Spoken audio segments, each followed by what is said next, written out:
He's been on Ancient Aliens. He looks like one of the Doobie Brothers.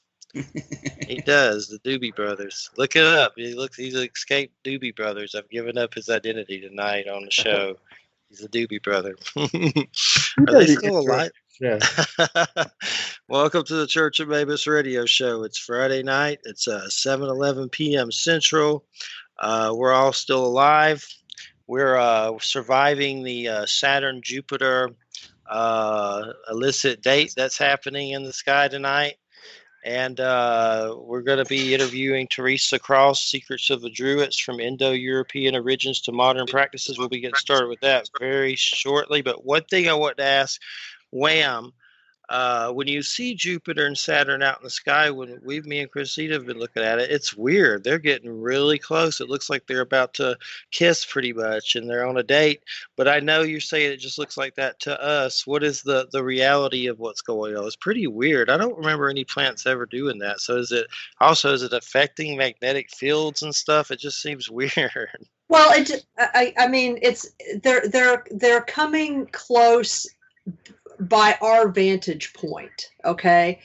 Like all of the planets are moving through the solar system, and what it means is that from our vantage point, they're lining up. It's called a conjunction. Even astronomically, it's called a conjunction, and it just means that the two planets, in terms of their planar orbits, are their movement is such that just for this point of time, in the sky relative to us, they're just sort of occupying the same plane, but they're not necessarily closer to each other, and so, but it looks to us like they're getting close. So from an astrological standpoint, because of how, and I was talking about this earlier, because of how Jupiter is supposed to represent ultimate expansion and Saturn is supposed to represent ultimate contraction. They also represent different types of kings. So, Jupiter traditionally has represented the kind of king that you might find, in an earthly kingdom, a magnanimous king, a good king, a beneficial king, that sort of kingly power, or like the king of the gods, like Jupiter, like that was the name of that was Zeus, that was the Roman Zeus. Whereas Saturn is the king of time, Saturn is the king of sort of karma. So when you have these two things come together, it creates a tension that can be really, it can be really positive if people choose to use that tension in a creative way rather than become frustrated with it. How a lot of times when people are trying to break out of old patterns, old habits, sometimes there's sort of a crisis that occurs before that can happen, like a healing crisis or something, before the tension can be released and new things can happen. So it's just sort of a matter of, what people are going to do with it. That's, a lot of people are drawing, are saying that this is important because it's happening on the solstice. This year, this conjunction is the closest it's been in 800 years. So obviously people who are into astrology are really looking at this time really closely. And it's certainly, I mean, if you look at our world, our world's on the edge of stuff. So, whether the planets have anything to do with that or not, I'm not entirely sure. But my planet Saturn, it looks like about to get busy up there. Let me see. There was something I saw on Alfred Weber's radio show. We'll talk about it after this interview. That's weird, and you'll probably think it's bat crap crazy. But this guy was basically saying we're about to go to New Earth and Old Earth, and this switch is about to happen, and like people not in love are going to like a hell Earth, and then like it's going to happen at 10:13 Pacific, and a walk-in's coming to replace him, and I will discuss it, but I don't believe it. I mean, there might be some truth that's powerful on some levels, but it's really some nutty stuff. The way I look at it is that, you've got lots of prophecies, and if prophecies don't come true, they can still be metaphors. Yeah. So, it's like, I have no idea about a lot of that kind of stuff. So Yeah. I mean, I But know what to say, but I don't know what I think about it. it's interesting either way. Well, let's do the interview. We'll do this for about an hour, and then we'll have some other discussions for the rest of the show. Good to have you here, Teresa. Your book, Secrets of the Druids: From Indo-European Origins to Modern Practices, by Stephen E. Flowers, who I'm familiar with. How are you doing? Good to have you here. I'm. Thank you very much. I'm glad to be here. And Um, oh, go ahead. I was just going to ask you, I guess, your first question. What got you into Celtic studies? What was the catharsis to lead you down, learning so much about that? it began in the late '70s when I was studying literature at the freshman age of 20 in 1978. And I had been reading James Joyce and William Butler Yeats and things like that. And I'm of Scottish, Irish, and Welsh descent, so I took quite an interest in that. And my English professor encouraged me. So I got interested in all aspects of it, from my genealogy all the way to tracing them back to the Proto-Indo-European family of languages. And what are your roots? Or do you have that heritage in you personally? Yes. I personally am. I am of primarily Scottish descent, Irish, and Welsh. Cool. I have Welsh and I know Irish. I guess I saw some article, though. I know you know a lot more about this than I do, but I saw some article recently. I've always thought the Celtic and the Irish were, similar and definitely connected. But I saw some article. I don't remember where it was from, but they were saying that they were not. Is that crap, or is that what is the truth with that? They're definitely connected, aren't they? Well, Irish Gaelic, or Irish or Gaeilge, as it's called in Irish, and Scottish Gaelic, or Gaelic, as it's called in Scottish Gaelic, Welsh, Cornish, Breton, Manx Gaelic, and ancient Gaulish are all Celtic languages. It's a branch of the Indo-European family of languages and cultures. And I notice you have the horn god on the front of your book, and there's a lot of cool symbolism with spirals and other things. Is that Kerninos? What do you consider that, and what made you go to the process of picking that particular art for the book? Well, it was on the original edition of my book, and they changed it up for the Inner Traditions edition. And I thought that was appropriate because he appears on a cauldron called the Gundestrup cauldron. And cauldrons were utilized for sacrifices in the ancient Celtic rituals. And that's the origin story with him. That's pretty much where it all started, right? That specific relic. And I know now that a lot of people talk about him in practices and stuff like that with, spiritual and magic and stuff like that. But it's definitely interesting, the horn god. I've always found it fascinating. And I'm a Capricorn, which is Pan, so there's some horn situations going on there. So it's definitely fascinating for sure when it comes to the horn deities. The Druids were a Celtic class of priests, educators, judges, doctors, healers,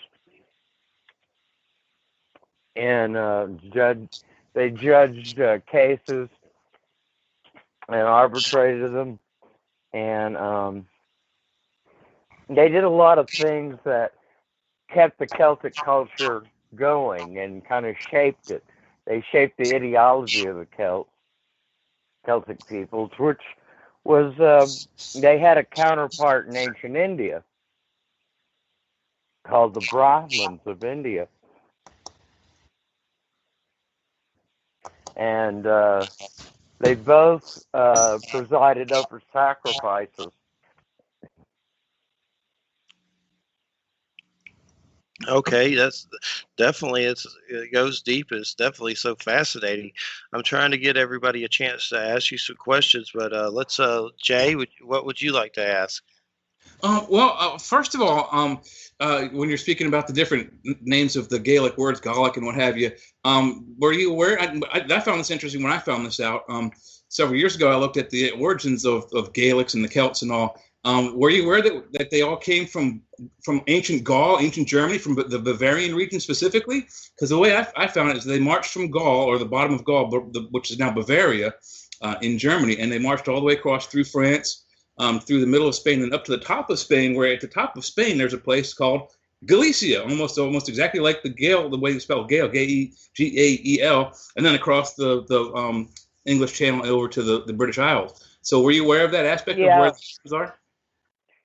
Well, the current wisdom is that the Celtic languages developed out of the Indo-European that went on the west coast of Western Europe from Spain all the way up to the British Isles. And then it developed there. This is the theory of John P. Koch, K-O-C-H, and it's called the Western expansion theory. And then they intruded into Gaul. That's one theory. The older theory is that Celts came from Central Europe and migrated westward into the British Isles and Spain and Gaul. And Gaul corresponds to what we would call today France, Belgium, and Switzerland, which is now French-speaking areas. Oh, that's interesting, because I kind of agree with the second theory where they went from the Central Europe across to the west and then up to the Isles. But I was of the impression that Gaul was ancient Germany. So, but it's more like the French, France, Belgium, and what'd you say, Switzerland? Yeah. Okay, I didn't know that. The ancient Switzerland, that area was called Helvetia, and Gaul spread into northern Italy when there was an invasion of that was called Cisalpine Gaul. If you went into France, it becomes Transalpine Gaul. One means on one side of the Alps, on the other side of the Alps. Oh, okay. So we were skiers. And yeah, there was Gauls in Germany, but most of northern Germany in very ancient times was Teutonic or Germanic up in northern Germany, and then the Gauls kind of were pushed out, that were in southern and western Germany. So would that tie us into also maybe the downfall of Rome when the ancient Germans crossed over the Seven Hills in Rome and took Rome down for the first decline of Rome? Or is that a different group altogether? Oh, that would have been a Germanic tribes known as the Goths. The Goths, not the Gauls. Okay. And the Visigoths. Yeah, they intruded from the east because they were pushed out of their region by the Huns, which were later defeated by Rome. So by that time, the Gauls would have been mostly already west by that point? No. The Gauls had already been Romanized by that time. That was about the early 400s, and the Gauls had been conquered by Julius Caesar in the 1st century BCE. And would Hadrian's Wall, which is I believe in central England, was that built by Hadrian to keep the Gauls out, to keep the ancient Gaelic out? No, that was Picts. That's in Scotland, and Hadrian's Wall was built to keep the Picts out of southern Scotland. And then later they built the Antonine Wall the Picts were a Celtic people, presumably P Celtic. There were two kinds of Celtic. There was P Celtic and Q Celtic. And Q Celtic preserves the KW or QU sound, as in, well, you take, for example, Latin. Latin is unus, duo, tres, quatuor, quinque. Quatuor and quinque means 4 and 5. Mhm. Well, in Celtic languages, they're either P's or Q's. Latin would be like a Q language, but Gaulish, it would be Petuar and Pempe was 4 and 5. And in Gaelic, it's nowadays Cethair and Coic in Gaelic, Scottish Gaelic, and it's Cethair and Cuig in modern Irish. And the So you Picts, can see the core sound is in that. But when you go to Welsh, you get Pedwar and Pimp, 4 and 5. yeah, I actually met a guy from Wales who said to me, I mean, this is at a bar and a hotel in Savannah when I was going to school. He told me that he could speak in Welsh Gaelic, and I would sort of recognize it. It would sound like English to me, but I wouldn't understand a thing that he said. And I said, "Oh no, I probably would understand you." So he started speaking in Welsh Gaelic, and it was beautiful. I mean, it sounded like the Elvish language that they used in the Lord of the Rings and the Hobbit movies. And he started saying this stuff to me. It's very poetic, very rhyming. And I looked at him with awe. And when he was done, I was like, "Yeah, sounds like English. I have no idea what you said, but it's a gorgeous language." Yeah, well, technically, Welsh is not a form of Gaelic. Gaelic is just Irish and Scottish Gaelic and Manx. It was a language of Q Celtic. Welsh is a P Celtic language like Gaulish and ancient British, which it descends from.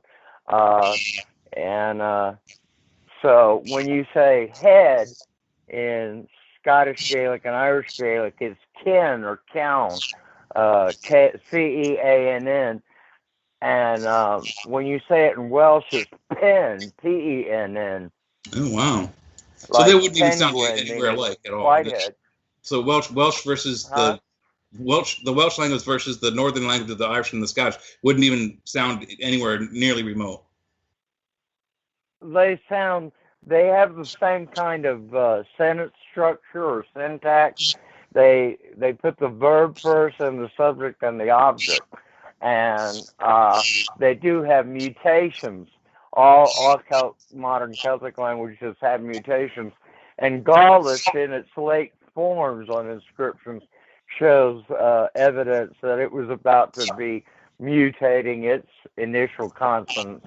And when I say mutation, like the letter M would change into a V sound, M to B, and B would sound from a B to a B, like V and Victor sound, and so on and so forth like that.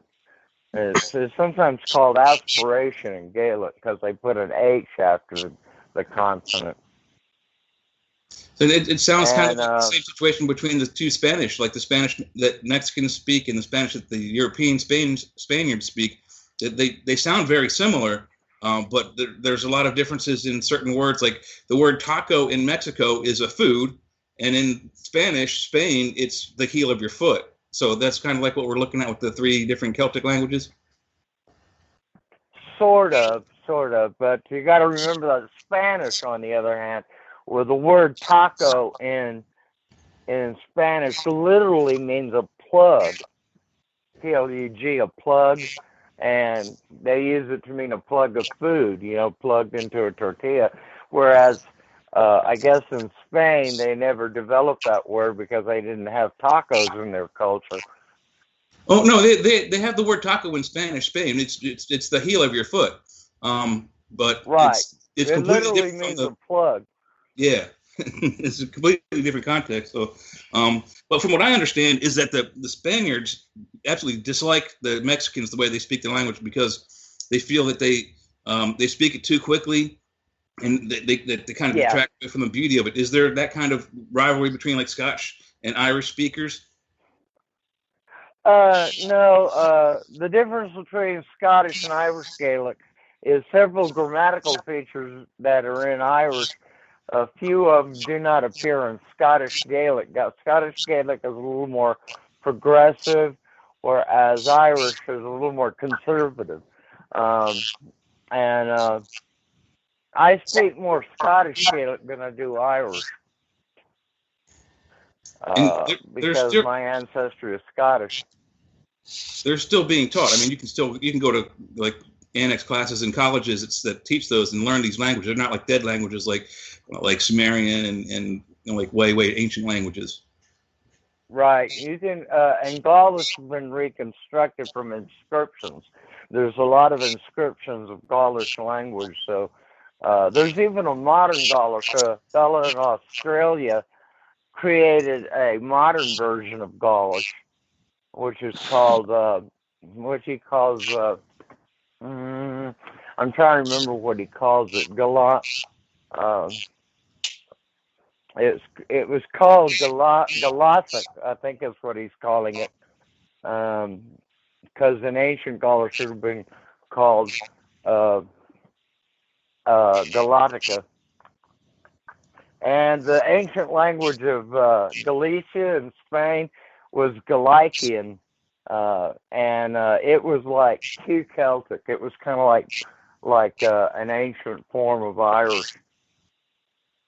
So it would be nothing like Spanish then at all. Oh no, not at all. But indeed, today in Galicia they speak Gallego, which is Gallego, and they pronounce it Gallego, and it is actually a form of a descendant of Latin, like Spanish, and it's very close to Portuguese. Oh wow! Yeah, I've heard Portuguese and Spanish spoken together, and they have some similarities in the certain words, the way they're pronounced. But other than that, the Portuguese sounds radically different from Spanish from every time I've heard it spoken. Yeah. Okay. Yeah. And Wham, would you like to add anything? Trying to keep track of time. Yeah. Well, I guess the thing that I would be most interested in knowing about is when I was looking at the copy of the book that Jeffrey sent me, one of the things I noticed is that the book is very, very centered on kind of, I guess reestablishing. I mean, it's not that I didn't know this, but it seems like your book is working really hard to reestablish or reposition, or just and the reposition meaning because other people have done different things with Celtic materials, but really placing the Celtic people within the Indo-European context and how that's really, really important. And so, and again, I think from what I could see of the book, that's because a lot of things have been done and have been claimed about Celtic materials that don't reflect historically who these people really were, their origins. So what I'd like you to do is speak to why you felt it was so important to place the Celtic peoples into their Indo-European origins.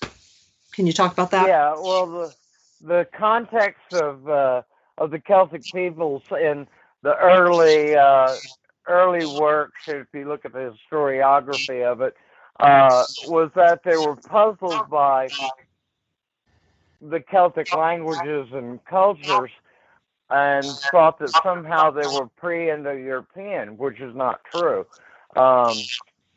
In fact, even Stonehenge, which might have been started the first phase of it over 2000 BC,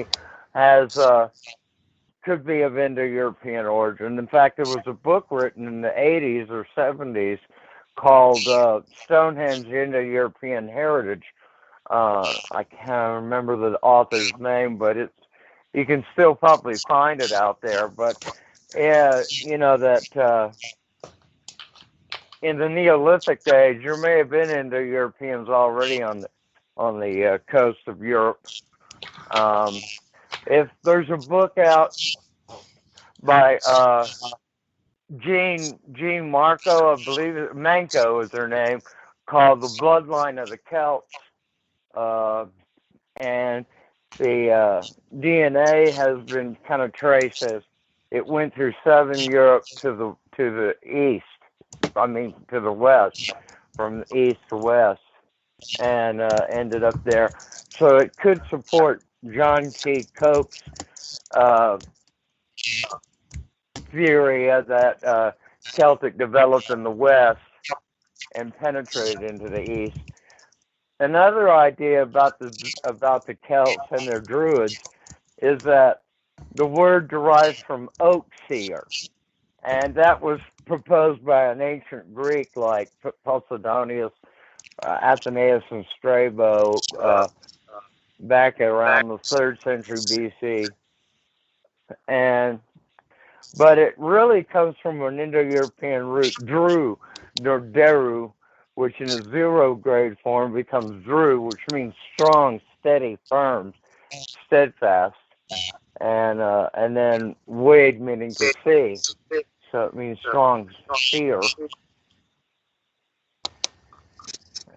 But there's a group nowadays called Celtic Reconstructionists. And the Celtic Reconstructionists want to reconstruct Celtic religion. And some of them have done a very good job of it. And usually they pick one culture and work on it. Like Irish is real popular because there's a lot of material in Old Irish and Middle Irish. Well, I think that probably some of our listeners, and this is just based on people that we've had, in the past that have come on and that we've interviewed, I think some of our listeners might need or it might be benefited by knowing, for example, the difference between ancient Celtic religion and, say, Wicca. Oh, Wicca, yeah. Well, Wicca was a lot of the remnants of folklore of England, and they were put together by some early Masons, Freemasonry, people who got in contact with people who knew the old folklore. And this was in the early 20th century, like the 1920s and 30s. And one Gerald Gardner kind of created a concoction based on the ceremonial magic that had been practiced by some Masons, and which comes from ceremonial magic, which is remnants of Rosicrucians and ancient Rosicrucians, and Freemasons kind of carry that stuff out, and that has Middle Ages origins.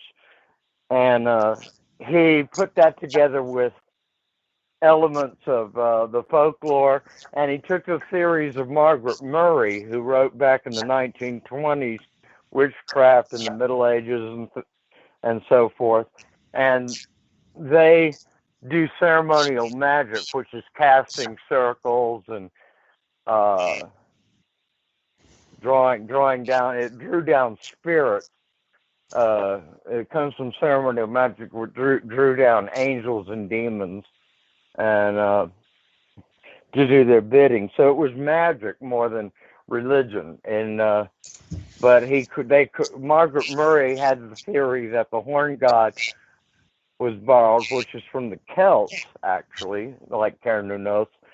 But they also took the Lord and Lady, which is Freyr and Freya, and Teutonic religion, Norse religion, and kind of melded it together with ceremonial magic, and it became Wicca. And it took off in America with people like Doreen Valiente, who kind of was with Gerald Gardner, and Raymond Buckland, who came later, the late Raymond Buckland, who wrote Buckland's Book of Witchcraft or something like that.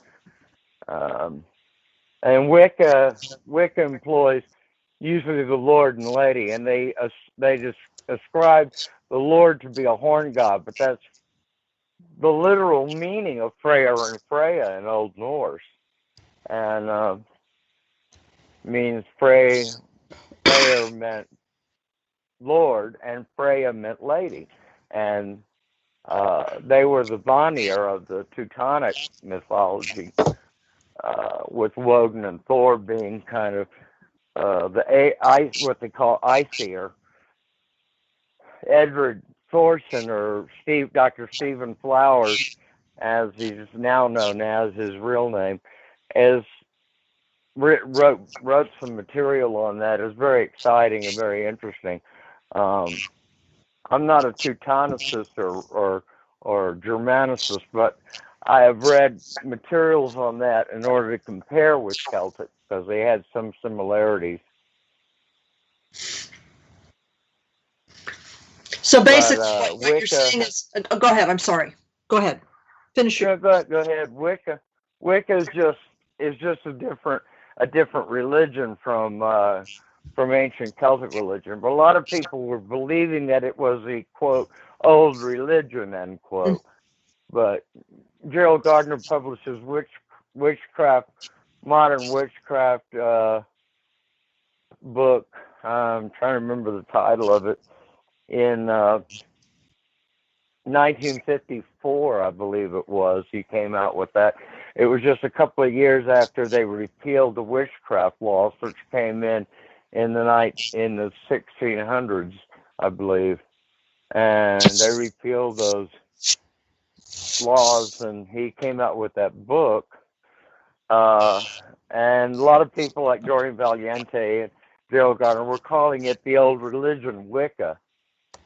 But Wicca is an English word. It's from Old English Wicca or Wicca, which means to bend, turn, or twist. And then there's the word Wicca, which means craft of the wise. So it's kind of a melding of different things together, and there's all kinds of different theories about it. But it's not really the old religion of ancient Europe. So I got one. When it comes to the Celts and like the Vikings, was that happening at the same time or pretty far apart? Were there ever any clashes of them or anything like that? I know there was Viking Irish stuff for sure, but as far as history goes, what was going on at that time with both of those, Vikings and Celts? Well, the Vikings began invading the British Isles for raids and things like that after a time when Christianity already made it into Ireland and Scotland, and ancient Britain had been Christianized right before the time of Constantine the Great, which would have been around the late 300s. So there was already Christianity growing. Paganism and Christianity kind of survived together for a few centuries, and Druids became Filii and Olives in Celtic, in Gaelic speaking areas, like Ireland and Scotland. And Vikings raided it. They were already Christians, and they would raid monasteries. They even raided England too, like Lindisfarne got sacked, and what they were looking for was treasure to sell off. And Vikings were merchants and pirates, they were Norsemen from Norway. So what do you think about the whole Saturn-Jupiter situation? Have you did any thought on that? That's kind of weird, isn't it? Oh yeah, I'm kind of excited about it. I want to go out and observe it and see it. There's been I was reading on Facebook, Stephen Flowers was making remarks about it. The Magi of the Christian story were believed to be astrologers from the East, and they may have been actual Magi from Persia, another Indo-European priesthood, and they would put veils on their mouths and noses so they would not breathe on the sacred fires of Ahura Mazda, the wise Lord. Yeah, it's definitely strange. I've been looking at it for a while, and it's definitely it's getting closer every night and closer and closer. So definitely keep an eye on it.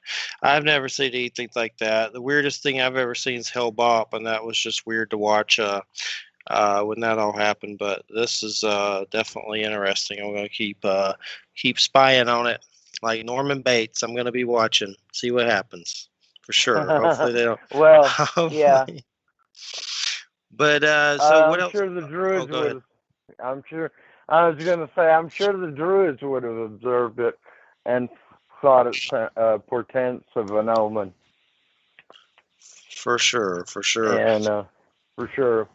What other books have you put out? Have you put out anything else, or is this your first book? You put out some other stuff, right? I put out a book called The Truth About the Druids for Llewellyn back in 1992, and it was a work for hire. But I was so busy working for the Internal Revenue Service. I had a career there after I was a teacher. I was a high school English teacher, and I nearly got an MA in education, but I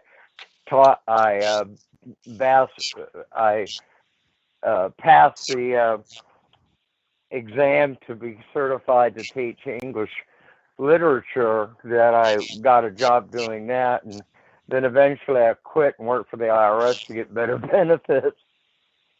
And what else do you plan on to write another book? Is it always going to be Druids, or is there something else you may do in the future? I'm going to write one on. I'm working on one on Celtic Christianity, which should be of interest to people. It's become a hot topic, and it's environmentally aware and form of Christianity in which they believe that nature and creation is the artwork of God. So it's a very interesting theology. It's slightly different from Catholicism, but it was a form of the vast Catholic Church of its day. And who were some of is there like saints? Is that most of the characters in that? There's Bridget and stuff, right? Is that right? Yeah. The Bridget is a very interesting saint because she gave away things, and she was venerated in Kildare, and she had sacred fires to her, which were interesting because there's an old Irish phrase, Inyan Andaha, which means daughter of fire, which may indicate that there was a cult of the goddess Bridget or Breed in ancient Ireland. Of course, there was one, and her name means the High One. And then the saint has the same name, essentially, Breed, Brigid, or Bride today, Breed. And they had sacred fires to her all the way up to the 1500s when Henry VIII destroyed the monasteries and abbey, you know. Do they still have like her body or relics from her body or anything weird like that, like her burial place or anything? I have never run across any story about her relics, or if they even know where she was buried. Oh, okay. I know they have some of that. It's kind of strange, but definitely interesting when they, the relics of the saint, the jawbone of the saint. Who are some other of the characters in Celtic Christianity? What is it? Mostly saints, or who are some of the other people? There was Saint Patrick, who was actually a Romano-British or Welshman who came to Ireland about the year 431, 432.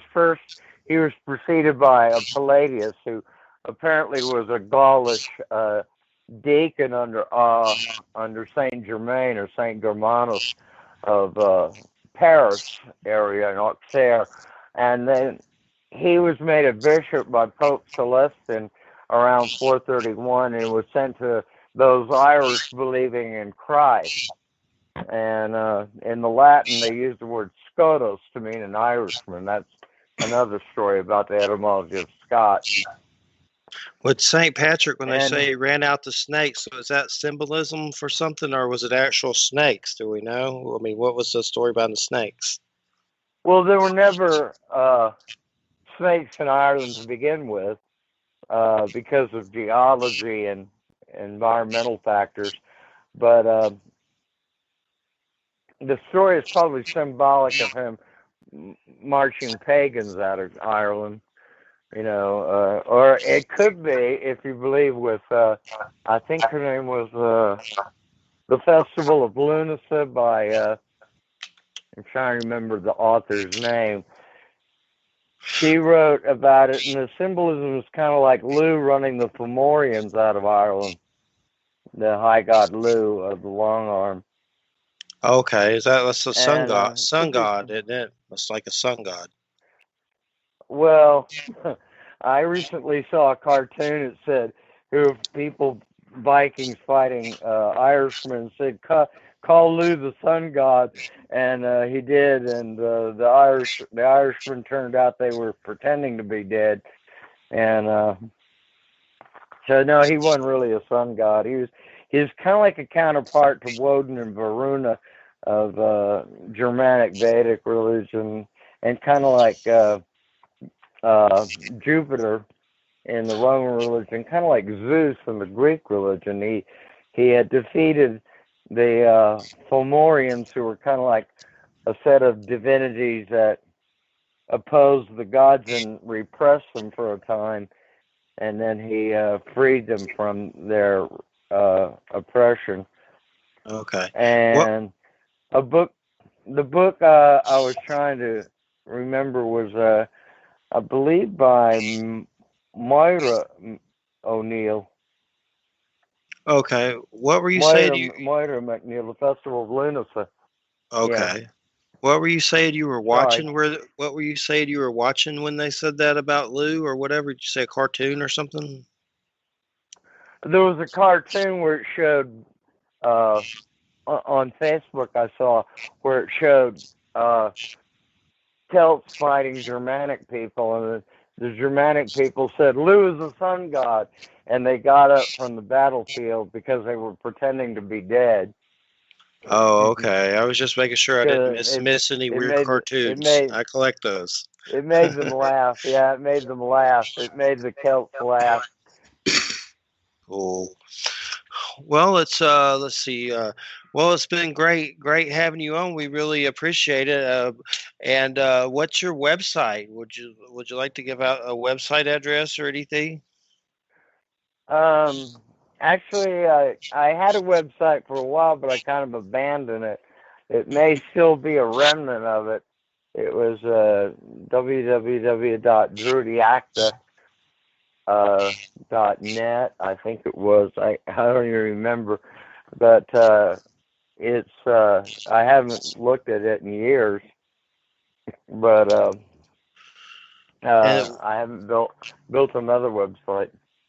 Well, we appreciate it so much, Teresa. The book is Secrets of the Druids from Indo-European Origins to Modern Practices. That's Teresa Cross, Cross. Check it out. And you can pick it up on Amazon. It's by Inner Traditions, or go to innertraditions.com. Well, we appreciate it so much, Teresa. It's been fun. Thank you. Thank you. Have a good weekend, and we'll definitely keep us in touch on your next book. Take care. Good night. Okay. Thank you. Bye-bye. Let's see here. All right. Well, there's a Christmas party, Jay, if you want to stay after with JoJo. I may be too tired to do that. JoJo has the energy to do 20 radio shows at one time. Me, I do 2 hours, and I feel going into a coma. I'm trying to figure out how to there we go. I wanted to see if that little noise goes away. And I think what it is it's phones. Like, for some reason on Skype, like, regular phones act weird as crap. I don't know what it is, but I've noticed it. Like any guest, we're just going to make it Skype only.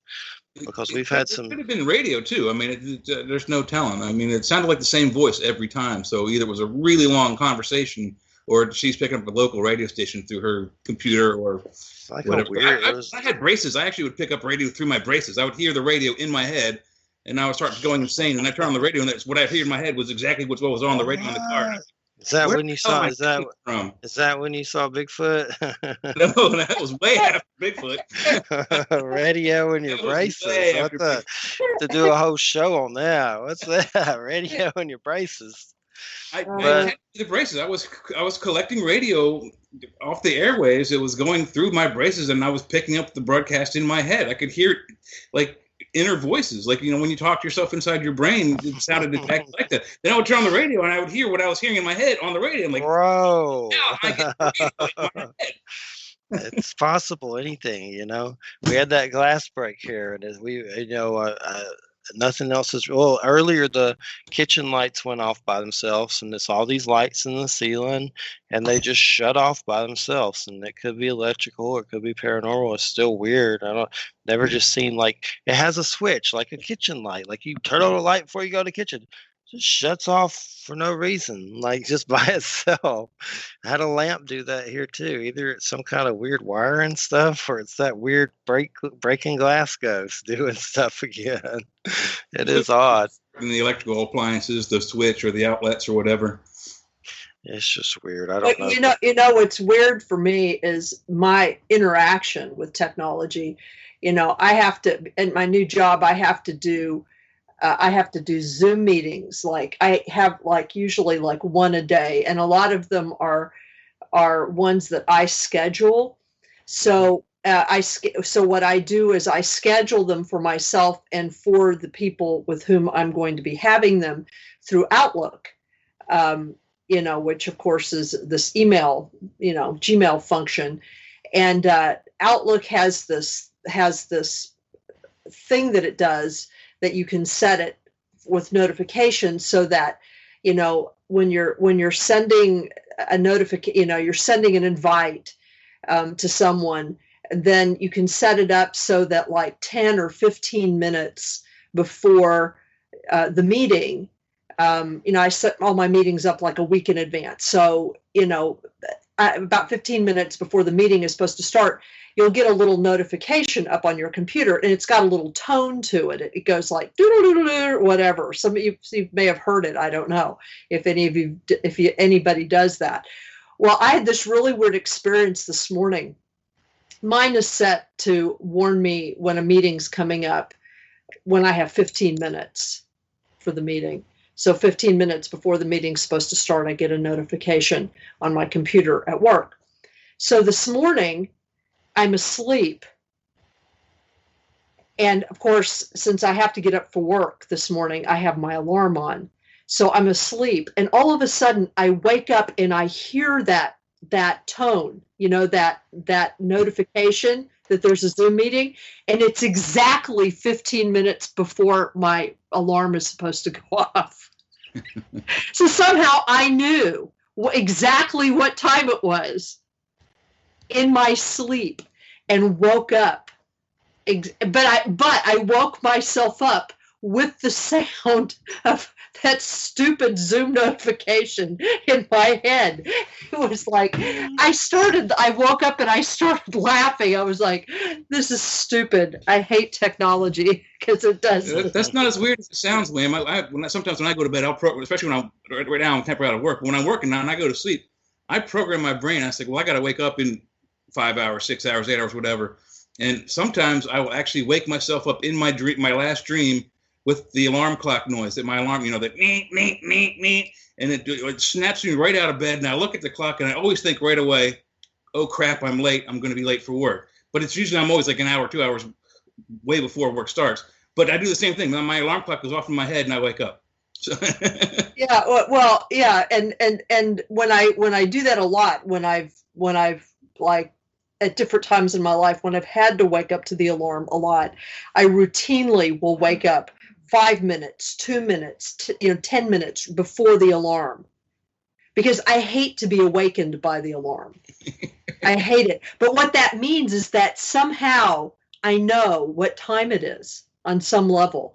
And that's very strange, because I also believe that time doesn't really exist, and that our measurement of it is just based on the way in which we've partitioned our trip around the sun and stuff, you know what I mean? So it's just peculiar to us, but it obviously is really, really important, you know.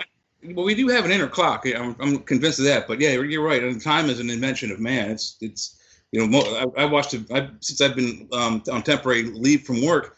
I've gone through about 50 or 60 different UFO and paranormal videos over the last couple of weeks. And one of them, the guy says that time isn't linear; it's more circular, and it, you know, the future is at the same point in time as the past, as is the present. So you can touch all of those points at once at any one point in the time space continuum. So time and gravity. They found out recently, if you've ever watched the Bob Lazar videos where he talks about how the craft he worked on, how its machines work.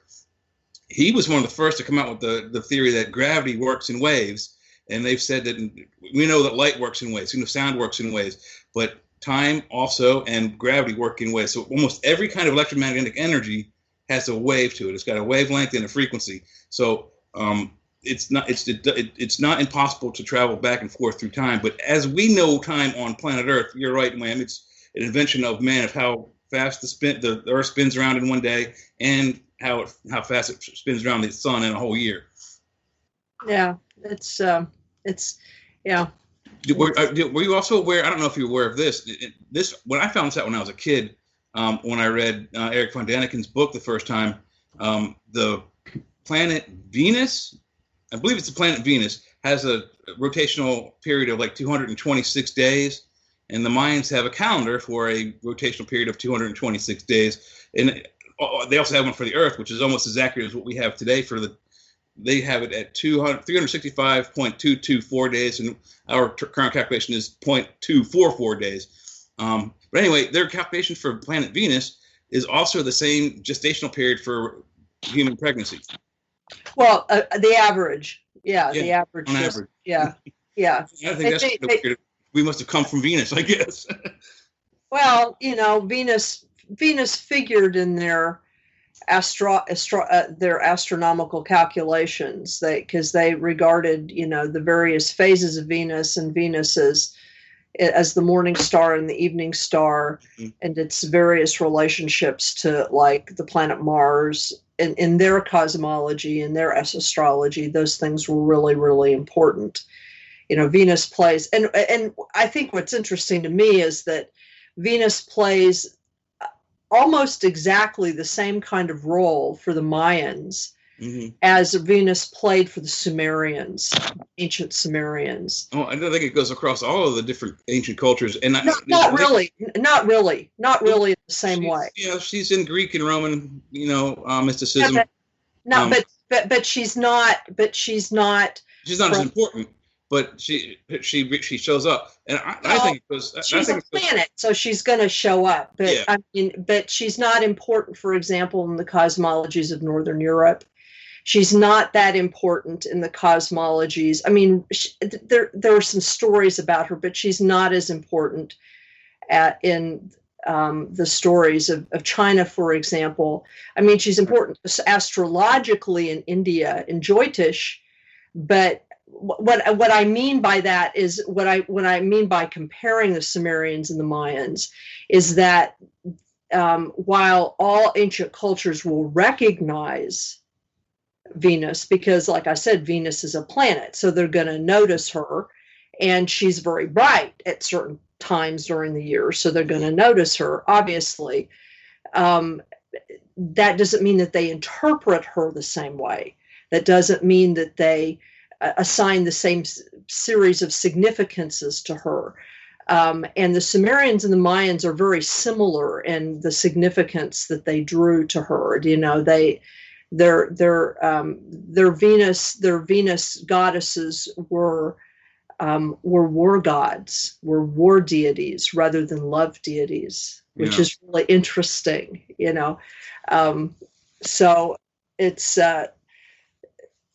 I mean, I don't say that they're saying that you know, one culture derived from the other. I just find, because that's not necessary for that to happen. But it's just interesting to me when completely different groups come up with similar ideas. It's just interesting. Yeah, I agree. But I think the significance is that maybe we've taken away some knowledge that they had. The fact that Venus has an average rotational period that's the same as human pregnancy, that means that someone, not just the Mayans, someone else knew that it had to do with that gestational period. And almost all cultures have made Venus a female figure, whether she's a minor deity or a major deity. That's true. She's always female wherever you find her. So it's strange that someone back then had to have told them, hey, guess what? This planet in your system is the same length as it takes for you to make a baby. So Okay, I got two things I want to bring up. One is a story my mom told me recently that I thought it was funny, even though it's kind of messed up. When she was 12, all the kids in the neighborhood thought aliens were coming to get the teenagers, and a rumor got started at school. And then there's this siren that goes off for some reason. I don't know what it was, but for some reason they changed the siren on that particular day, so it went off and it was a different noise. So they all start freaking out, thinking the aliens were coming to get the teenagers. So it was like a little War of the Worlds situation. But I didn't know that. That's the first time I heard that story. And even though it's scary, I'm sure on some levels it's still a little funny. But just freaking out, thinking aliens are coming to get the teenagers, and then a sound goes off at night, and you're terrified. So I guess it's bad on some levels. So I shouldn't laugh about it. But anyway, the other thing, the Alfred Weber thing, which I don't really like him. He doesn't really like me. I questioned him about the Obama, time travel thing, and he called me a cabal Satanist and all this stuff. And I guess if you disagree, you're a Satanist that works for the cabal just because you disagree with someone, which is just crazy. But anyway, there was this guy on the show, and his name's Gary Anderson. I think it was one of his recent shows, and the guy's on there. And for some reason, I watched it because I don't normally ever watch the shows. I don't even think I've sit through one. But what I did is I saw what the guy was talking about. It was about the conjunction and everything. So I listened to a little bit. Well, this guy goes on and says that 10-something p.m. Pacific time, that when this thing conjuncts, that basically if you have love in your heart and with the forces of light, that you will merge to the new planet Earth. And if you don't have empathy for people, you will merge to the dark planet Earth, the old Earth. And that he said that exactly that time a walk-in's coming in, and he's going to leave his body and go to the new Earth, but someone's coming in to replace him. And basically new colors and new leaders are coming, and it's all going to happen at once, right there at the conjunction. And this dude's dead serious. I guess Weber believes it too. I don't know. But if you listen to it, it reminds me of Heaven's Gate and stuff. But it was weird. But it's Gary Anderson or something. It definitely was crazy as hell. But were these guys drinking the grape and orange Kool-Aid from Jonestown? I mean, the guy was serious. New colors are going to happen. Everything's going to change. And it's like, dude, what are you smoking on? Doing some of that good stuff, some of those psychedelics. I can believe that it has some significance, but that this is going to happen instantaneous, and rainbows are going to appear and all this crazy. I just want to let you know in case it happens. It sounds like the same stuff they said about in 2012 that the 21st the planet was going to end, and and I was just saying throughout the whole year, it's not the end of the world. It's not Armageddon. The Mayan calendar is cyclical, and I think it's a 3,200 year cycle for the calendar to go from A to Z and back to A. And that's what December 12th, 2012 was the calendar ran one full cycle, and it's starting back from zero again. That's all it is. It's the end of a calendar, not the end of the world. And people were just freaking out all over the planet about it. And I'm just going to watch it. And it just looks weirder because of our viewpoint, our vantage point or whatever. But as far as the other big news, which I don't give no spoilers, Jay, as I don't know if you've seen it yet, the last episode of this season of Mandalorian. Did you see it yet? The last No, one? it's in my I'm watching it after. And I don't want to give too much away, but the dark side took Baby Yoda. Yeah, I saw that. Yeah, I saw the last episode where Moff Gideon grabbed him. Yeah, I grabbed him. So, but I was right. I told you that we were going to see the actual Boba Fett again, and we did that episode. That was pretty good. Boba Fett's back. Boba Fett's about to team up to go get Baby Yoda from the dark side. And he repainted his armor too. It looked good. I liked it. You seen the dude, the villain guy, Moff Gideon or whatever? That's the dude from Breaking Bad. You ever see Breaking Bad? No, I seen him in another show where he plays a bad guy. Always a villain. Yeah, he plays a great villain. His name's Giancarlo Esposito, and oddly enough, one of the many 60 or 70 UFO videos I saw, he narrated one of them. So I'm like, why is he on this? And he's the guy who's talking. That's weird. If you see that again, send it to me. I wouldn't mind watching that.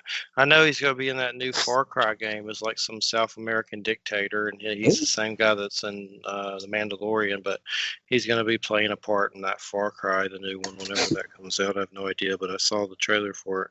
He's like some South American mean dictator or something, but he always plays villain. Gets every villain role for sure.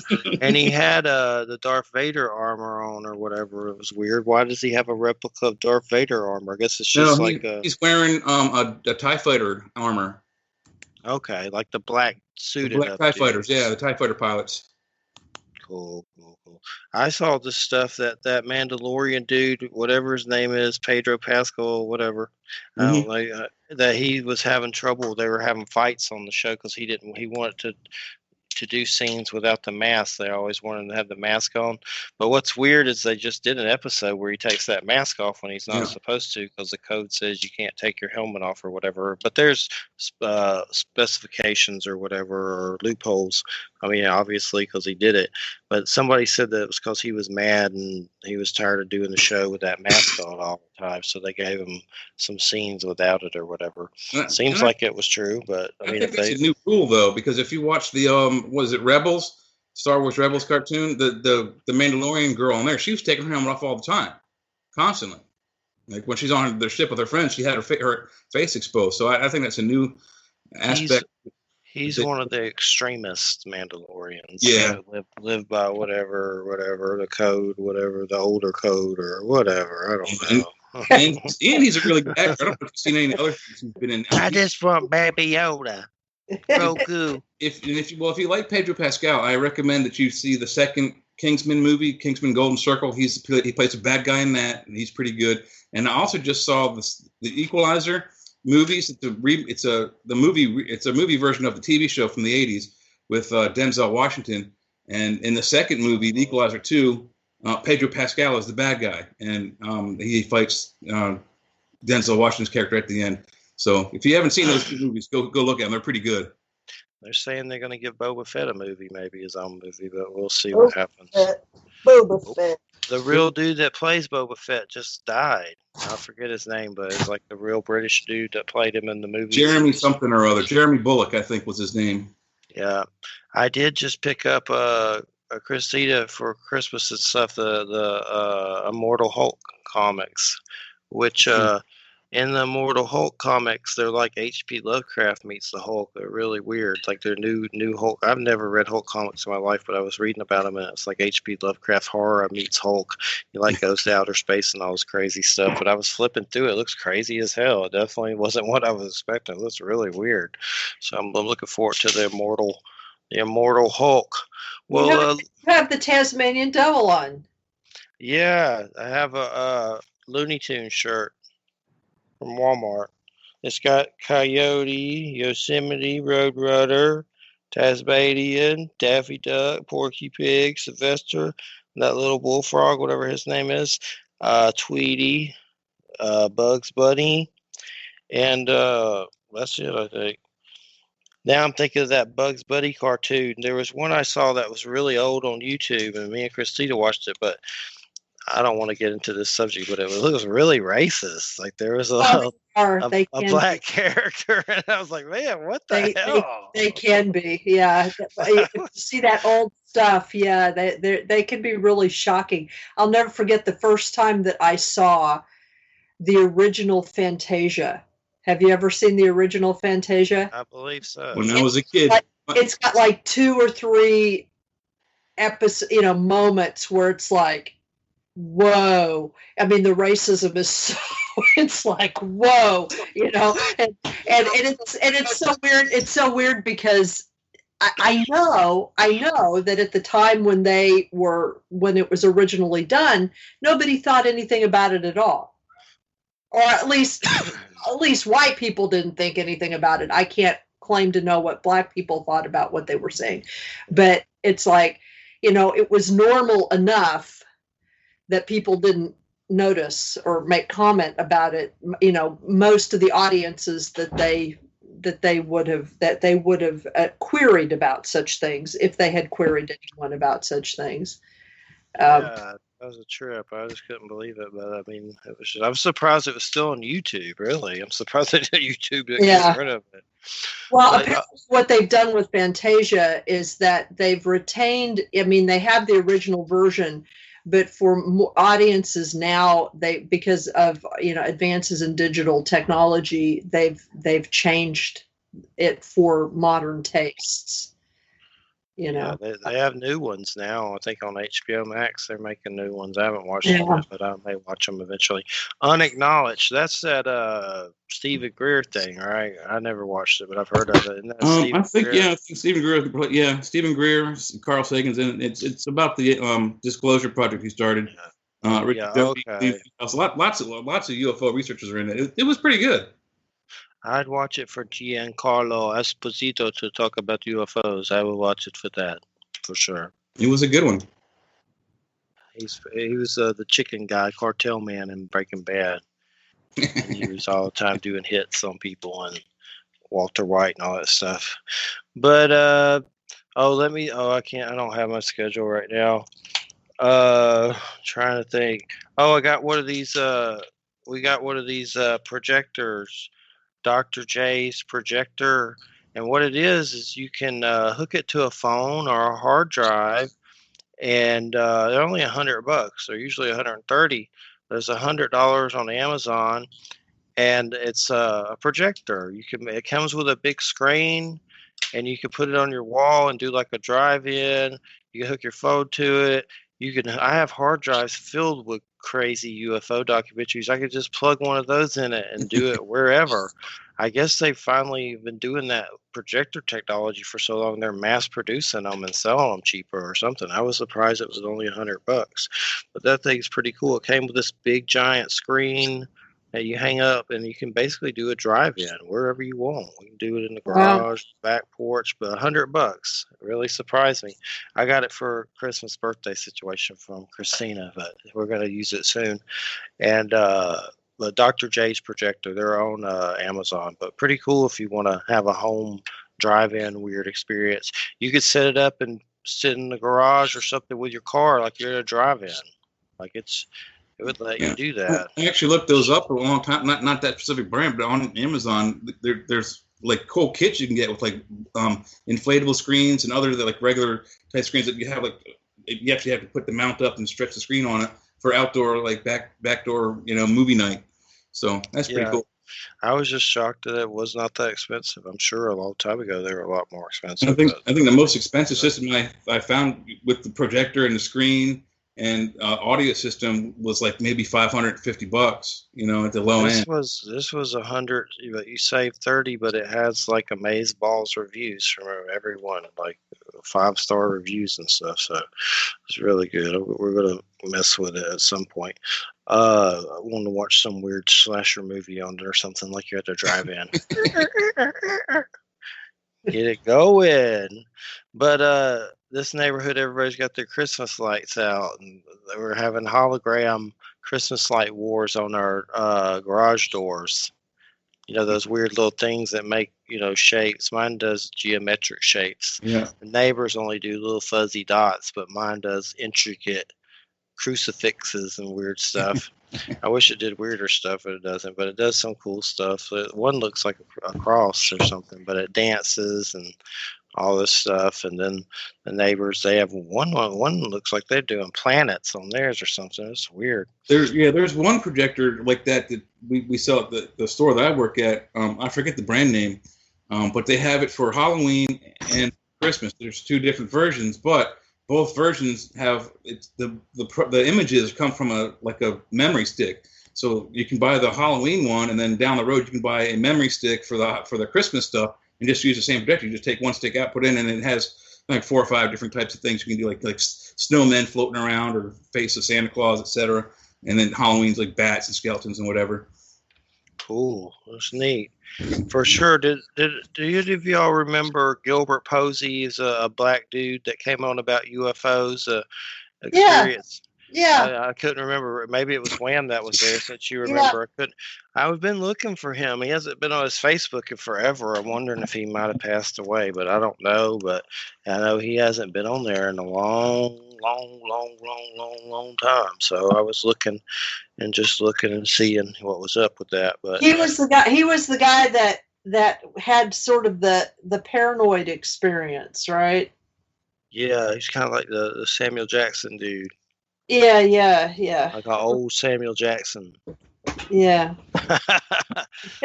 like Black Snake Moan, Samuel Jackson. But yeah, I remember him.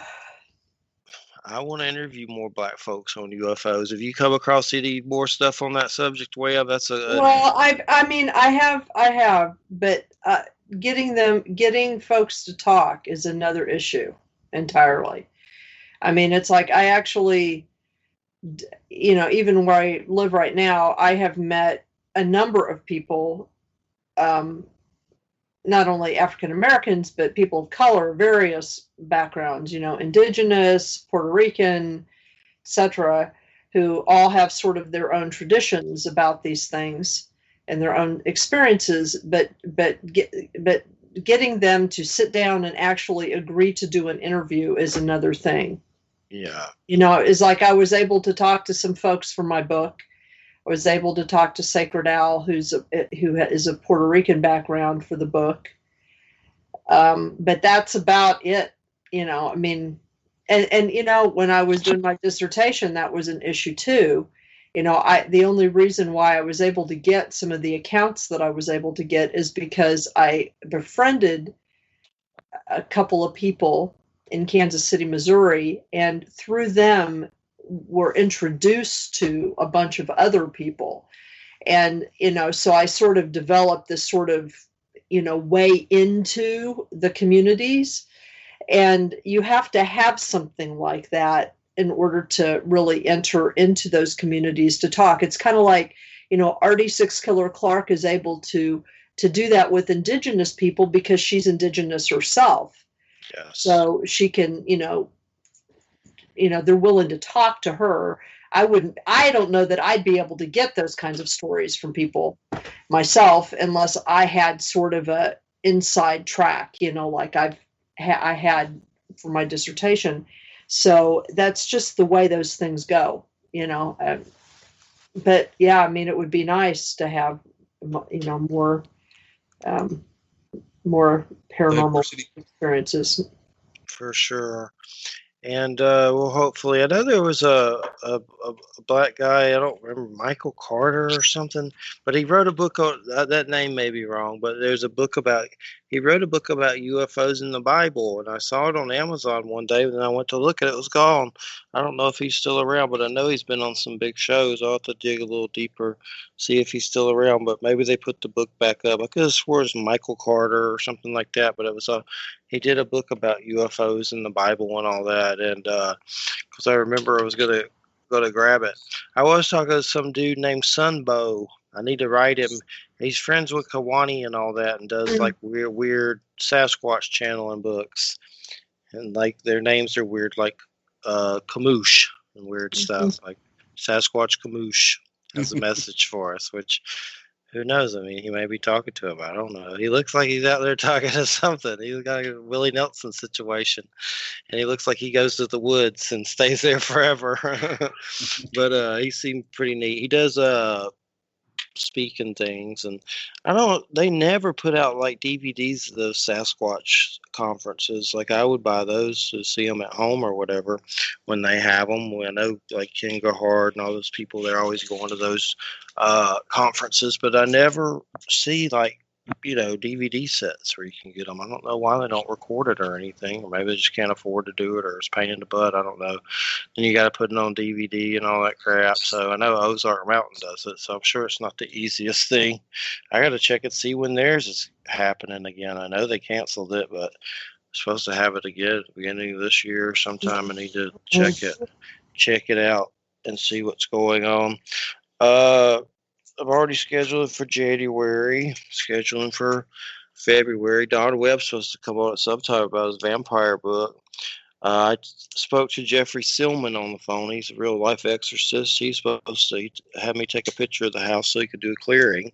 Then I didn't hear back from him, so I need to recheck back and make sure the house didn't eat him. But he's busy, so he said he'd come on the show again. I know he's been on before, but that's Jeffrey Silman. I know in 2017 he went to Amsterdam, was like hanging out with people from Genesis, that band and stuff. So he knows how to party. Oh, sure. Genesis, baby. That's right. But Phil Collins still sing for them. Phil Collins is still alive, ain't he? Yeah, I think so, yeah. Okay. I know Peter Gabriel used to sing for him, and then I love Peter Gabriel, but I guess he quit or whatever, and then Phil Collins or something like that. He left the band. His first album was the Peter Gabriel album. He's the song Salisbury Hill is about his leaving the band. Phil Collins was the drummer, and he moved up to singer. And Tony Levin, who's played with Pink Floyd, Yes, King Crimson, moved into the band as the bass player when Peter left. And then since then, Tony Levin's played with Peter Gabriel. He's played with Phil Collins. He's one of the best. I mean, everyone loves Les Claypool. And don't get me wrong, I'm a bass player myself. I like Les. But Tony Levin, if you ever get a chance to watch him, whether he's by himself with his brother or with his Stickman group, go see him. If he comes to a local bar near you, get out of the house and go see him. He is fantastic. Stickman, that's the name of it. There's an instrument by Emmett Chapman called the 10-string stick. He's also got now an 8-string version, a 10-string version. He's got some other guitars. They're touchboard instruments. It's just like an oversized guitar neck that's about yay wide, and you play it across your chest, and you tap it like a piano. You just hammer on the keys or on the strings. And Tony Levin has this. He's playing a 12-stringer now, but he holds this thing like this, and he looks into the audience, and he never ever hardly looks at his stick and plays it like a piano with the strings, and it's fantastic. Look it up on YouTube. You'll be amazed. It's the coolest instrument I've ever seen.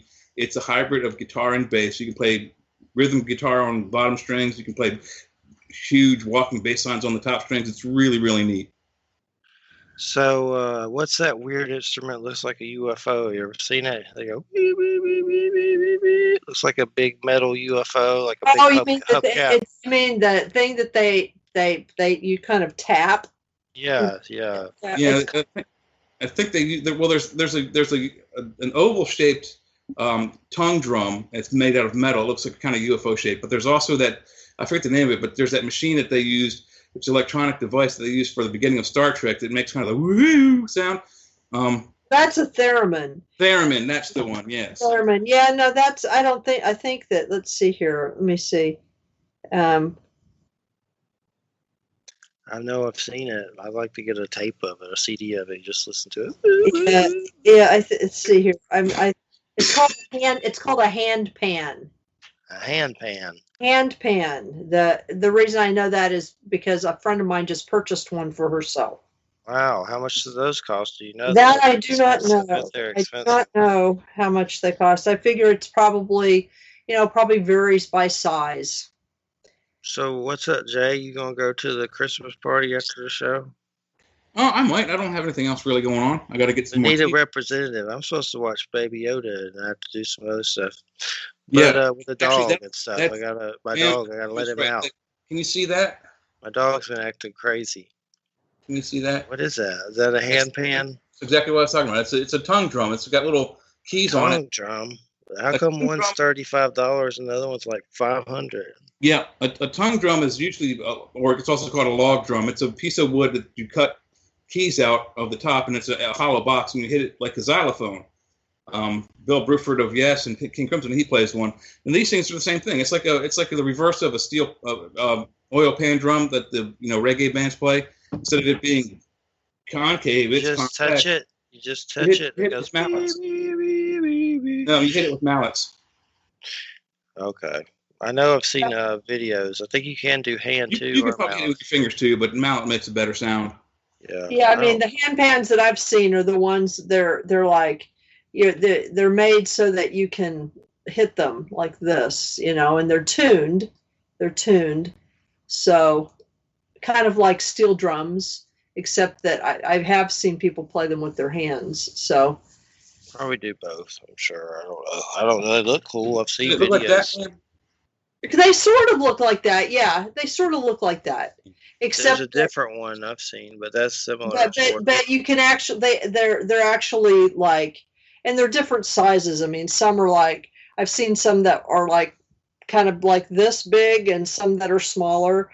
But they have like the sides are more indented. The one I've seen looks like a UFO. That does sort of. Yeah. It has like an indenture, like a thingy, like on top. Yeah, I know what you're talking about. Well, there's. I mean, it's all different kinds. If you go to Amazon and type in hand pan or tongue drum, a whole bunch of them will show up.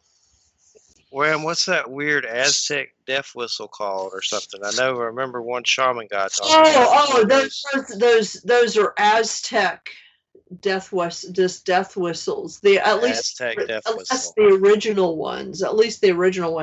I mean, I know that they're making like replicas of them, but apparently what I've heard is that they were little tiny, they were whistles that were about this big, like maybe like a couple inches tall, and they were made in order to produce kind of a shrieking sound, and they were used in ceremonies, and they were used in war, and they were used for certain kinds of ritual behavior. Big old spider just walked down my wall. I'm sorry, I got distracted there. Spider and Whams. Oh, let me tell you, the house belongs to the bugs. I do notice I don't even get up to get it. I just let it go. I had a situation where my books and stuff were still at the other house where my mom and stuff is at, but there's real bad field mice, so I went in there and some mouses had some fun and hurt one of my books, so I about had a PTSD panic attack. There's traps in there now, but they're arseholes when it comes to books, buddy. They will mess up some stuff. Well, it's because they're making houses. They're going like, oh, paper. I guess I'll chew this up and make a house. I try not to hurt things, but I had to put out the hardcore. I had my brother put out traps. I don't like using them, but that's just too much messing my books up. I'm sorry. I could be peaceful to a point, but when you're in there messing up the books, that's not good. I'll pick it up and eat it like Ozzy. I'm kidding. I won't. But System of a Down is I've discussed this. Finally made some new music. You can check it out on YouTube. I think it's Genocidal Humans, something like that. There's 2 different songs, but they did it to generate money for Armenia. They were just attacked where he's from and everything by Turkey, I guess is what it is. But they were attacked, and he did it. They haven't made music in 15 years, but Serge Tankian, the singer, has done solo stuff and all that. But you can hear those songs on YouTube. I meant to send $10 to them or something. Hopefully I'll do it eventually. But either way, I'm helping by telling people to go look at their new videos and maybe donate something to it's for Armenia and all the crazy war crap going on over there. I guess it's with Turkey, right? Turkey's harassing them all the time. Something like that. Well, yeah, I mean, it's been, I mean, Turkey, at the beginning of the 20th century, Turkey basically tried to kill everybody, sort of during a nationalist binge, and and committed a series of war crimes against Armenian populations. So it's kind of Bad turkey. probably Very bad. Better leave my Serge Tonkian alone. He's got a cool voice. I better chill. I mean, here's your death. Death whistle. Whoa, that looks like your a chicken. death whistles. Like a chicken head. Yeah, so their skulls. There's one that's like a human. Is that eBay? Etsy. They're on Etsy. Yeah, there are people that are making replicas of them. Yeah. They're not that hard to make. This apparently. one looks more like a bong than a whistle. They're creepy. I meant to get one year. But they're neat looking. I know I remember that guest. I forget his name right now, but he was on a shaman guy, Roberto, or I have his audiobook. That guy with that audiobook I gave Christina. Remember the shaman audiobook? It don't matter the name. I'll figure it out sometime. But he talked about that whistle, that Aztec whistle situation. Mm-hmm. For sure. I remember it. Jeffrey Silman and Don Webb, I got to write them soon. Oh, something I'm doing. Jerry Avalos, who's been on the show many times and I've known for many years, we're making a video game. And can't go into too much detail, but I've seen they want me to help with the story. And basically it's going to have UFOs in like an arena, and you have different races of aliens, and you have to fight and shoot each other and like gladiator kind of stuff, but you're in a UFO. I've seen some footage, and they just want me to help with story and stuff like that. They're going to do a Kickstarter. So I'll reveal more of that as we progress into next year. But I have a meeting Sunday at 7 to talk to them about stuff. I'll just be doing story ideas and stuff. Because I know a lot. That's why he came to me, because I know a lot about, over the years hearing all this weird alien stuff. Because they want to have a little comedy kind of thing going. I want to go to some dark comedy and have some UFOs fighting. One's going to be, I've already seen some blueprints, Palladians and stuff, and reptilians and little grays. You fly your little UFO around and pew, pew, pew, fight each other. Like Twisted Metal. Remember that game, Jay? You've seen it, Wham, with the cars and the little clown? Yeah. Something like that, but with aliens. Oh, the Twisted Metal, that game with your cars. Oh, no, I don't know that one. Yeah. I'm not allowed to say the name yet, I don't think. So the coolest car game I remember was Steve Jackson's Car Wars. You ever see Steve Jackson? What was Steve Jackson? Car Rules? Steve Jackson pocket game. It's called Car Wars. It was a game book, like about yay big, little pamphlet book. And you made a little car, and you would put on it weapons, guns, machine guns, and what have you. And the idea was it was like a race around a map, and it was a race for speed, who goes across the finish line first, and it was a crash-up derby at the same time. But there was also pedestrians, so it was like Death Race 2000 as a game. So you run over a pregnant woman, she's like 5,000 points. You run over a clown. That was a video game? Or no, it was a role-playing game. No, it's a desktop pen and paper game, and you got points for running over people. Like Dungeons and Dragons or something. That's sick. What kind of smut have you been playing? That sounds like Grand Theft Auto or something. Yeah, well, this is from way back in like the 80s. That's you gotta roll dice and get together in your pajamas and play that weird Mad Max Gladiator car game. Yeah, kind of, sort of, but not. And so it wasn't a role playing game per se. I mean, you had to build your car, and you had like a piece of paper what your car had on it, like what machine guns and how much gas it could hold. I'm gonna tell you one of my Dungeons and Dragons secrets right now. Okay, this is a story. I don't know if I've ever told it on the air. I used to be a dungeon master in high school. Yeah, you said that. Yeah. And I know I've said that, but one night I was playing, and this guy, I'm not going to say his name, but I killed his character, and he got so mad.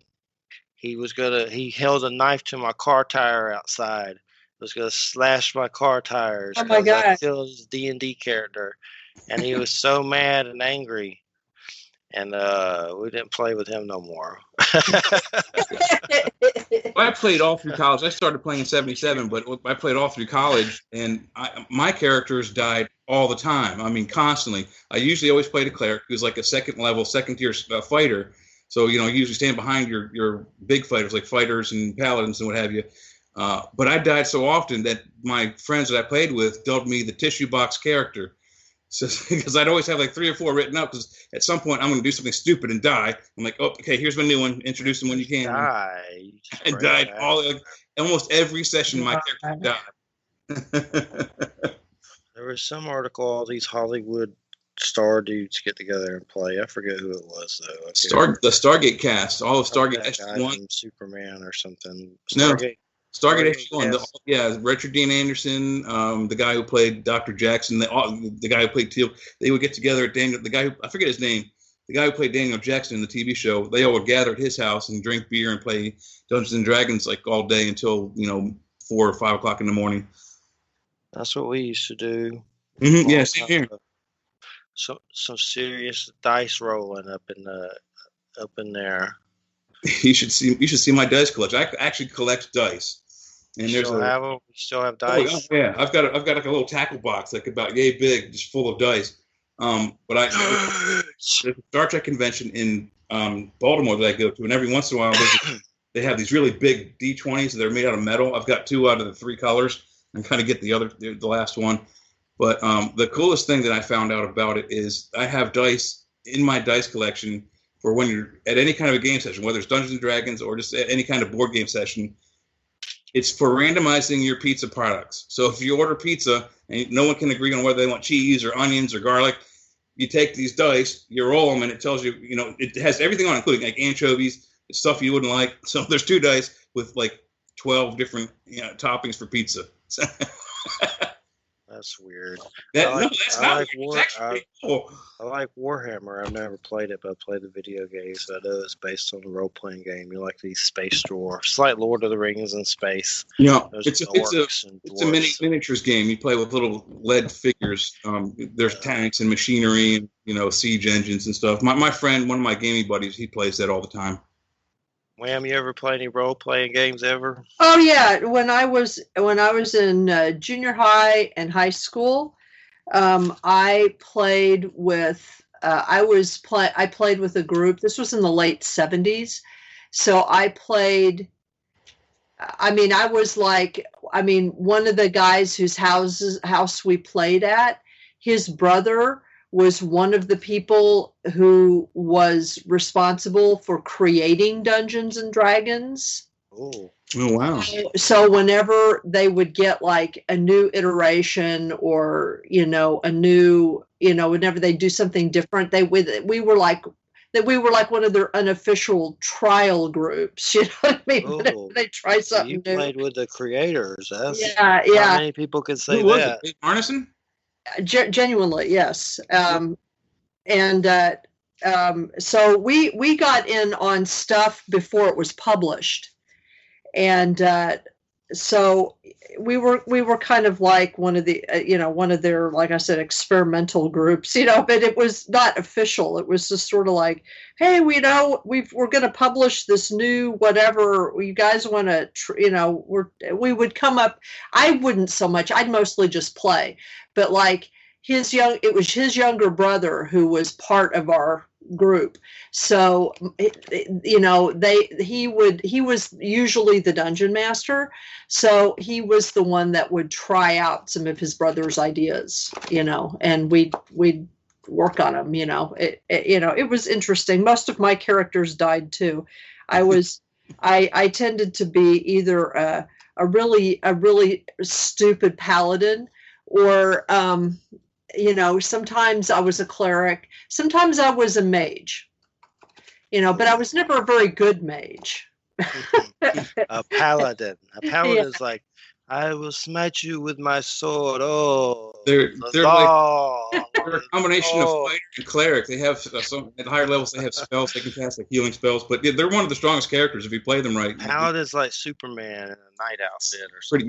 It's basically your European knights. Like Templars or something. Templars, or closer to like the Knights of Round Table kind of knights. Holy good, they will always jump into battle. They'll never run away from a fight. That kind I of. love Ravenloft. You ever play that for Dungeons and Dragons? That's the one with vampires. Yeah. Gothic, Ravencroft. like Dracula kind of stuff. Ravenloft. It's Ravencroft, isn't it? Ravenloft. Ravenloft. Okay. Yeah, and then there was this, and then I was in high school when it was published, and I think I still have it somewhere, or maybe it's at my mother's house. But there was this board game that was played that was sort of a combination between it was called something. It wasn't called Sword and Sorcery, but it was a Sword and Sorcery type of game. But it was a combination of role-playing games, like D&D, but also like war games, so it, how war games are more structured. There's like actually a board and all that kind of stuff. And so it was like a cross between those two, but it had characters in it that were from Monty Python's Holy Grail, and it had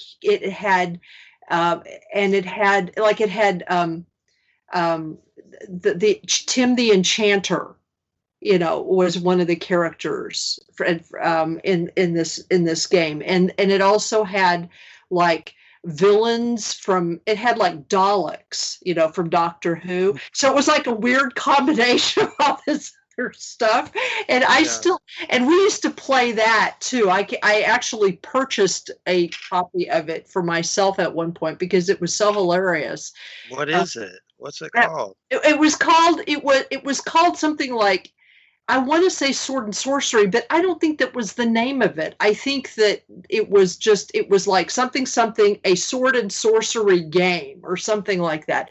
I'll have to see. I either have it or my mother still has it at her house. Yeah, let me know if you figure it out. If I find it, because it was actually a lot of fun. Because it was, it was one of those things that you could do if you wanted to kind of do some role playing, but you didn't have 10 hours or 15 hours, to go on a quest. You maybe only had 3, so you could play this and get some of that good juju stuff, and be amused at the same time, and have all these cultural references from Doctor Who and Star Trek and Monty Python and the Holy Grail, all kind of mixed together. It was bizarre. It was Wham, you're gonna like this because I don't know if you're aware of the story, but it was I think it was their second movie, Holy Grail, or maybe it was their first. I don't remember. But the studio that produced it for them didn't want to give them money for horses. So what did they use for horses? Yeah, right. They used coconuts. So I have my Monty Python, the Holy Grail. Coconut horse right here. I forget where I got those, but they were cheap, and I was like, I gotta have them. Is it Monty Python official merchandise? No. It's just some dude took 2 coconuts and put a string through them, and you can do horse noises with it. But I do have a good joke with these. I don't know if you guys can hear it too well, but what makes this sound? Coconuts. 2 Bang! Coconuts, and you hitting weird stuff on your desk. It's a horse, and someone shoots. It's an Amish drive-by shooting. Oh no. I know. I don't think all Amish are mean. I think there's good Amish, of course, but I know I saw this crazy show once. It was like an Amish reality show, and it was crazy as hell. It's like gangster Amish people and stuff. Amish mafia. And they're supposed to be real like Amish people, and I'm sure they're not a representation of the entire Amish community, but they were scary and weird. It was like, MC Malachi, yo, we're going to go shoot up. That's crazy. Amish communities where I'm at, and they are an unusual people. There's 2 groups. There's the Amish, and then there's the Mennonites. The Amish don't do anything modern. They have no electricity. They don't use. I don't even think they use the mail system, to be honest with you. But they don't drink coffee. They don't drink Coke. The Mennonites are a little bit more modernized. They drive cars. They use electricity. They build modern houses. But the thing about them is most of them are really nice, humble people. But for the most part, the thing is that they grew up in a closed community, so they really don't know how to socialize with people outside of their sphere. So when they come into my store, we try to help them. They're like, no, we're fine. But it's because they socialize differently in their group, in their close community. So I don't know if it's because they don't trust us. The weird thing is that they're of Dutch German descent, and they call us English. So if the clothes we wear is English clothes, the things we do are English, like drinking coffee and dancing and whatever the devilish things we do as being English. The English. I didn't know they did that, but it doesn't surprise me. Okay, we got about 4 minutes left. They're having a little Christmas shindig after the show. I may peek there. I have to check out my dog. My dog has been acting just wild. I don't want to say anything too bad because I don't want to make it worse for my words, but he's getting older. And, I have to put him in a kennel because he will use the floor, and I don't like putting him in it, but you got to because he can't use the floor. But anyway, you'll get him out of the kennel, and he'll just start running around in circles around you with the leash and just starts trying to jump on the couch, and he misses. Like, he'll be 5 feet away and try to jump and smack his face in the floor. He has dementia or something, but it's kind of sad, but he's been around with me a long time. Hopefully, he's got a while left, but he's definitely in angry grandpa mode for sure or something. He's just out of control. Well, and the reason he's missing the couch is maybe because his joints are hurting. There's this thing you can get. It's like I think it's called chondroitin. You can get it for older cats and dogs, and it's either in a powder or pill form. And you either put the powder in their food, or you have them force the pill down their throat, and it helps them for jumping on. Because my cat is a Maine Coon, and I named her after a Dungeons and Dragons dungeon, the Blackmore dungeon. But she has the same problem. She tries to jump on the couch, but she misses. She doesn't have enough power, enough energy in her legs because she's almost 10 years old. She's a senior kitty cat. So I got to probably start getting that powder stuff and put it in her food so she can get, better joint control and jump up and down on things. Yes. And tomorrow I'm visiting with my daughter for Christmas, so I have to go there early, make sure I get some good snoozes in. We meet at the park, so me and Christine have to go there, and I get to give her gifts and everything, doing that tomorrow. Let me see here. Well, you listen to United Public Radio. We're going to be going on vacation till January 8th, and I'm already scheduling for January, and I got unique guests. I know Don Webb's coming on sometime about vampires, and then I got Jeffrey Stillman, real life exorcist, and then there's a bunch of different people. Zelia Edgar, that's John Keel, Mothman Prophecies. That'll be interesting. So we got some good ones coming up. I forget the rest. I haven't wrote down, of course. Well, I hope everybody has a Merry Christmas. I hope me too. Trumpelgooch doesn't start war with China or whatever he's doing. Poor Putin. Poor Putin. But anyway. Poor Putin. You better leave Putin alone. You leave my granddaddy alone now. Granddaddy Pootie. You just leave that baby alone. Now, he got dementia now. They were been reporting that in Russia for about 6 months now. He's a dick. Yeah. Good. This is his last. I don't know what communist bastard is going to take over. You know what? I am not crying here.